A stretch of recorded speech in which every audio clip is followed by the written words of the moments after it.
Pernah nggak sih kamu duduk depan laptop, niat mau produktif, malah scroll video ayam sampai lupa waktu? Terus muncul kalimat pamungkas, aku emang malas. Nah, stop dulu.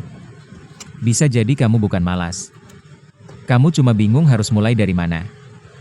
Laziness itu sering disalahpahami. Padahal dia bukan sifat tetap kayak warna mata. Dia lebih kayak kabut.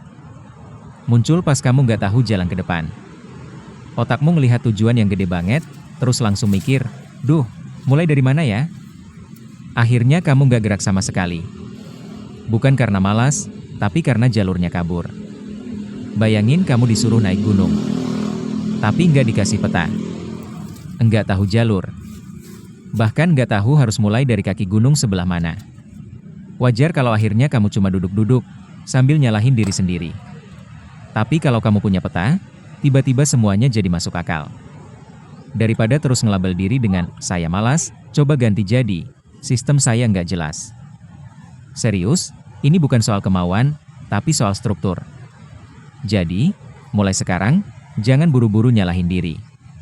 Kalau kamu nggak gerak, mungkin bukan karena kamu lemah, tapi karena belum punya tangga buat dinaiki. Dan kabar baiknya, tangga itu bisa dibikin. Pelan-pelan. Satu langkah. Satu sistem. Sekarang kamu udah sadar, bukan kamu yang malas, kamu cuma butuh arah. Tapi arah doang nggak cukup kalau tujuanmu masih kayak gunung Himalaya. Tinggi, dingin, dan bikin ngos-ngosan cuma mikirin doang. Mimpi besar itu keren, tapi kalau nggak dipecah, dia bisa bikin mentalmu gemetar sebelum mulai. Makanya penting banget buat ngubah gunung jadi kerikil. Artinya, pecah tujuan besarmu jadi potongan kecil yang gampang dilangkahi. Mulai dari yang paling gampang. Mau jadi apa aja? Mulai dulu dari yang kecil. Kedengarannya receh, tapi dari situ kamu bisa bangun momentum. Lama-lama, yang tadinya cuma kecil tiba-tiba jadi besar.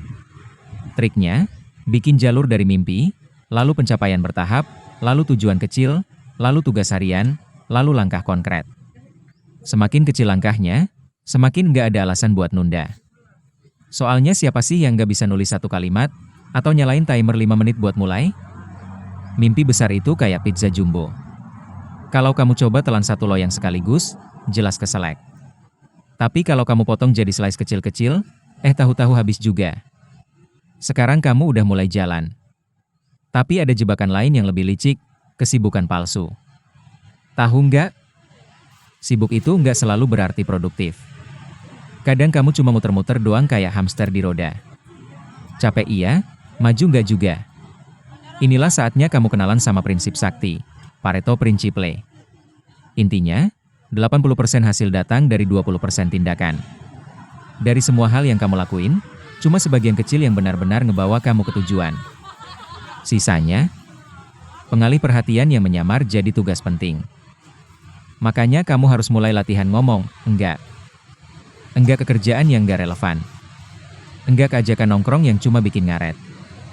Enggak ke notifikasi random yang ngajak scroll TikTok 3 jam. Caranya gampang. Sebelum ngelakuin sesuatu, tanya dulu, langkah ini beneran bikin aku maju, atau cuma bikin aku sibuk doang? Kalau jawabannya nggak jelas, buang. Tunda. Atau kasih ke orang lain. Pokoknya mulai kurasi hidupmu kayak editor majalah top. Dan jangan khawatir, ini bukan soal jadi robot super fokus. Ini soal nyimpan energi buat hal-hal yang benar-benar penting. Karena kalau semuanya penting, ya nggak ada yang benar-benar penting. Coba jujur. Berapa kali kamu niat kerja 30 menit, tapi malah jadi 2 jam scroll? Klik. Nonton. Repeat. Jangan salahin niat. Yang perlu diinterogasi itu lingkunganmu. Fokus itu bukan soal kemauan baja, tapi soal jebakan yang minim. Distraksi itu kayak junk food buat otak. Enak, cepat, tapi bikin nyesel. Notifikasi HP di samping laptop, tab YouTube yang terbuka buat background doang. Semua itu racun kecil yang nyamar jadi teman kerja. Solusinya, ganti strategi. Bukan nunggu jadi manusia super disiplin, tapi ubah medan perangmu dulu. Simpan HP di luar jangkauan. Matikan notifikasi yang nggak penting. Bikin ruang kerja bersih dari godaan. Biar kamu nggak harus bertarung terus sama keinginan buka IG tiap menit. Bayangin kamu pengen makan sehat, tapi kulkas penuh es krim. Ya susah kan? Sama kayak fokus. Kalau kamu dikelilingi pelarian instan, ya wajar kalau otak milih kabur. Jadi sebelum mikir, kenapa aku nggak fokus-fokus? Coba tengok sekeliling. Karena bisa jadi, yang bikin kamu lari dari kerjaan, ya ruang kerjamu sendiri.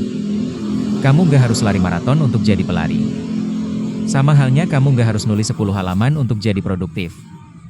Kadang yang kamu butuh cuma satu hal kecil, mulai aja dulu. Dan disinilah si jenius, aturan 2 menit masuk. Aturannya simpel, kalau sesuatu bisa kamu mulai dalam 2 menit, kerjain sekarang. Enggak harus selesai. Cukup mulai. Mau nulis? Buka dokumen dan ketik 1 kalimat. Mau olahraga? Ganti baju dulu. Mau baca buku? Buka halaman pertamanya aja. Masalah kita bukan ngerjainnya, tapi dimulainya. Pikiran kamu keburu panik duluan. Ngebayangin betapa panjang dan berat tugas itu. Tapi kalau kamu curi start dengan langkah kecil, otakmu mulai mikir, oh, ternyata nggak sesulit itu ya. Dan yang lucu, begitu kamu mulai, seringnya kamu lanjut. Tiba-tiba udah 15 menit nulis, atau setengah jam bersih-bersih kamar. Tapi kalaupun nggak lanjut, nggak dosa. Niatnya emang cuma 2 menit. Dan itu cukup buat ngalahin rasa malas. Intinya, jangan tunggu semangat gede buat mulai. Mulailah kecil, biar semangat ngikutin. Kadang, pintu menuju flow itu ukurannya cuma 2 menit. Motivasi itu kayak teman yang suka nongol pas kamu lagi semangat doang. Datangnya tiba-tiba, perginya juga tanpa pamit. Kalau kamu cuma ngandelin motivasi buat bergerak, siap-siap stuck tiap kali mood kamu lagi zonk. Yang lebih bisa diandalkan itu justru konsistensi. Dia mungkin nggak seru, nggak dramatis, tapi setia. Bukan soal ngerjain hal besar sekali-sekali, tapi soal ngerjain hal kecil setiap hari. Kayak tetesan air yang bisa ngelubangi batu. Pelan, tapi pasti. Kamu nggak perlu bikin revolusi harian. Cukup bangun ritme. Misalnya, tiap pagi kamu checklist 3 kebiasaan kecil. Minum air putih, buka jendela, baca 1 halaman buku. Sekilas remeh, tapi dampaknya bisa snowball seiring waktu. Biar gampang, bikin daftar harian yang bisa kamu centang. Rasanya satisfying, dan itu jadi suntikan dopamin mini yang bikin kamu terus jalan. Karena ternyata yang bikin kamu maju bukan ledakan semangat, tapi langkah kecil yang terus berulang. Jadi mulai sekarang, jangan nunggu motivasi datang. Bangun sistem. Bangun pola. Karena di akhir cerita, yang bikin kamu sampai tujuan bukan seberapa semangat kamu di awal, tapi seberapa konsisten kamu ngelangkah meski lagi nggak pengen. Oke, sekarang tentang dopamin. Si zat bahagia itu kayak bos manja.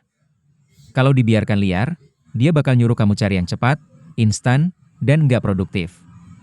Tapi kabar baiknya, dopamin bisa dilatih. Bukan buat dimatiin, tapi buat diarahkan. Caranya, pakai yang namanya temptation bundling. Gabungin hal yang kamu pengin sama hal yang kamu sebenarnya butuh. Contoh, kamu cuma boleh buka Instagram setelah nulis 1 paragraf. Atau dengerin podcast favorit cuma pas olahraga. Jadi, dopamin kamu tetap dapat cemilan, tapi harus kerja dulu sebelumnya.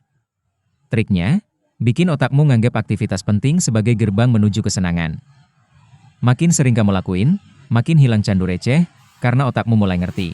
Oh, seru juga ya nulis sebelum scroll IG. Jadi jangan buang energi buat perang lawan dopamin. Rekrut dia aja. Bikin dia kerja buat kamu, bukan sebaliknya. Karena kalau kamu bisa ngendalin dopamin, kamu bisa ngendalin arah hidupmu.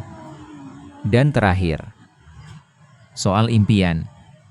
Seringkali kita mikirnya sebagai nanti. Nanti kalau udah sukses. Nanti kalau udah punya duit. Nanti kalau udah punya waktu. Tapi kenyataannya, impian itu butuh rasa. Bukan cuma target di kertas. Bayangin kamu punya mobil impian. Jangan cuma bayangin. Rasakan dulu. Test drive mobil itu. Duduk di kursinya. Rasain sensasinya. Atau kalau rumah idaman yang kamu pengen, coba nginep 1 malam di sana. Nggak perlu beli sekarang. Yang penting, rasain dulu aja. Biar mimpi itu nggak cuma ada di kepala, tapi jadi pengalaman nyata. Kenapa ini penting? Karena visimu jadi lebih hidup. Kamu nggak cuma berusaha menuju sesuatu yang abstrak, tapi sesuatu yang terasa. Yang bisa kamu pegang. Yang bisa kamu lihat dan rasakan.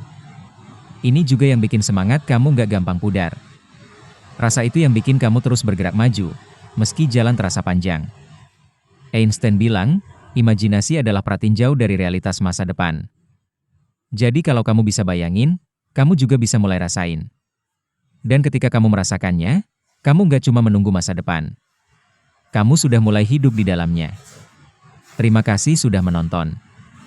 Jangan lupa klik tombol like, subscribe, dan tinggalkan jejak di kolom komentar. Kami sangat menghargai setiap dukungan dari kalian. Semoga hari-hari kalian menyenangkan. Dan sampai jumpa di video selanjutnya. Yeah.